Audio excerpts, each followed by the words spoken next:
Assalamualaikum, jumpa kembali dalam slot setup studio bajet untuk channel masakan Umija part 2. Ini adalah di antara barang-barang yang telah Umija beli.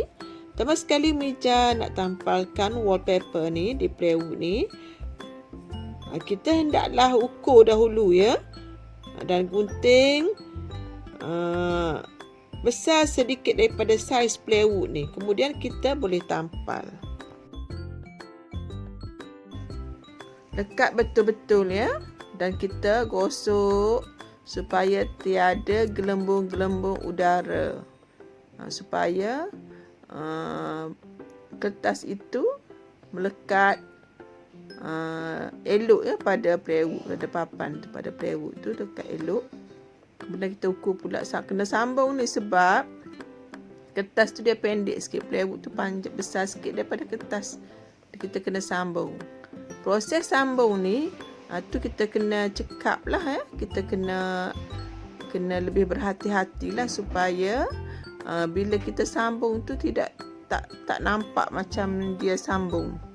Nampak macam sekata, garisan dia tu biar sama.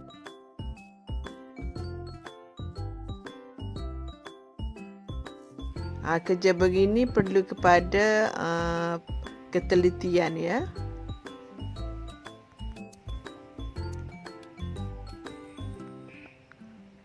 Kita lekatkan dia betul-betul ya, biar betul-betul lekat pada plywood tu. Kertas wallpaper tu pastikan dia betul-betul lekat. Kemudian lebihkan di bahagian belakang tu supaya kita senang kita nak lipat masuk. Lipat masuk kat belakang tu. Di sebelah belakang ni kita nak guna juga ya. Kita kena lekatkan juga dengan wallpaper, sebab di sebelah belakang ni kita nak guna dua side. Kita nak guna dua side depan dengan side belakang, kita nak guna. Semua kita nak guna. Ni side belakang pun kita kena balut juga dengan wallpaper. Di bahagian belakang Umija guna untuk letakkan dapur. Kemudian di bahagian depan Umija guna untuk shoot bahan masakan dan juga makanan yang telah siap dimasak. Tujuan Umija letak berasingan tu sebab biasanya bahagian ni bila kita masak dia akan terkena bahan-bahan masakan tu ya. Jadi sedikit kotor lah. Jadi kita masih ada lagi satu bahagian atau side yang satu lagi tu untuk kita letakkan bahan masakan kita ataupun untuk kita shoot makanan-makanan yang telah kita siap dimasak. Beginilah ya pandangannya sebelum kita shooting ya. Bila kita shooting tu tak nampak lah semua background tu, cuma nampak background yang kita buat tadi je. Umija guna lighting tu, Umija guna lighting di sebelah depan ya. Lighting untuk dia terus pada masakan kita atas dapur tu. Guna lighting kat depan supaya masakan kita nampak jelas ya. Lepas tu untuk lighting kat belakang, Umija guna lighting yang alami je. Cahaya matahari yang datang melalui tingkap tu, Umija guna lighting tu je. Lebih cerah lagi lah lighting tu.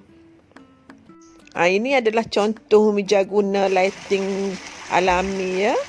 Lighting yang cahaya matahari yang datang daripada tingkap tu. Itu untuk jimat ya. Untuk jimat kita guna lighting yang alami, cahaya matahari. Lebih terang sebenarnya guna cahaya matahari ni. Lepas tu bila untuk Umija gunalah untuk kita shoot semua bahan-bahan tu. Kita shooting guna atas kita shooting atas kayu mudah alih tu je lah, atas papan tu, papan plywood yang telah dilekatkan tu, semuanya shooting atas tu je. Ni kita masakkan ni.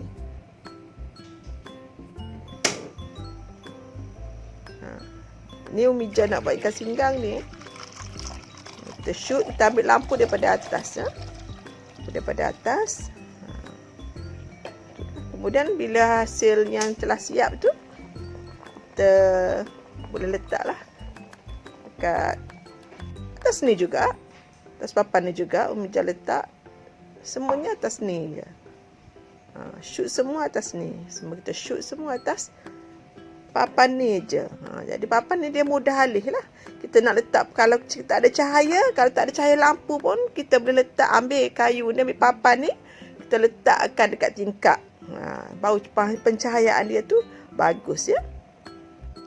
Okey, akhir sekali ni part yang paling leceh lah bagi Umi Jah ya.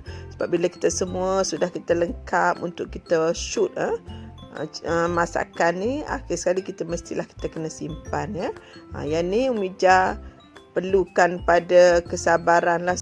Dapur ni memang guna untuk khas untuk channel masakan sahaja.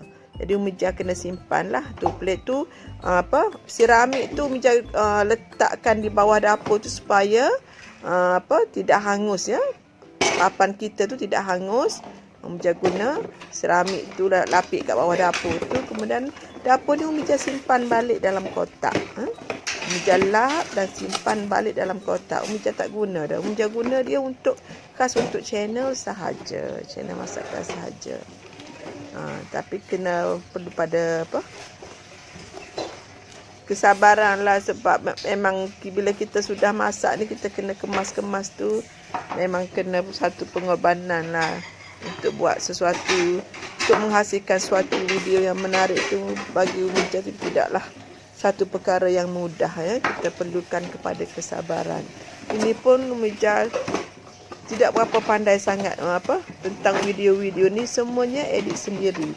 Jadi Umi Jah belajar sedikit demi sedikit. Jadi cubalah kalau ada lebih kurang dalam video Umi Jah itu yang tidak lengkap, itu memanglah Umi Jah tidak berapa pandai sangat. Umi Jah masih dalam keadaan belajar lagi ya. Jadi Umi Jah minta semua support lah ya. Umi Jah, channel Umi Jah ni support supaya kita semua dapat manfaat dengan channel yang Umi Jah buat ni ya. Itu saja perkongsian Umi Jah pada kali ini. Jumpa lagi di video yang akan datang. Jangan lupa support Umi Jah dengan like, comment, share serta subscribe. Tekan loncengnya. Assalamualaikum. Resipi mudah, sedap doa, pakat cuba berlaku-laku. Tu dia. Umi Jah Channel.